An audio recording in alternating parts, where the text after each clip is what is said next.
હા હા હા હા હા હા હા હા હા હા. તું ચૂપે તું જ કરા ખો ચૂપે કર્યા કરે ખોલબો કોની આ ગાય માતાને બચ્ચું ફસી ગયું છે. આઈ થિંક બચ્ચું જીવતું છે કે મરી ગયેલું કન્ફર્મ ખ્યાલ નથી હજુ અમને. બહુ જ હેરાન થાય છે લગભગ ગાય અને એ પણ કોશિશ કરે છે કાઢવા માટે. થોડીક મદદ આપીએ અમે.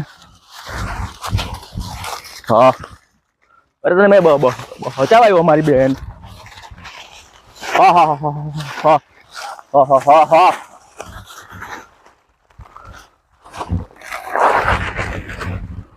હા માય ગોડ ખૂબ હેરાન થાય છે. તકલીફમાં છે ગાય. ચાલ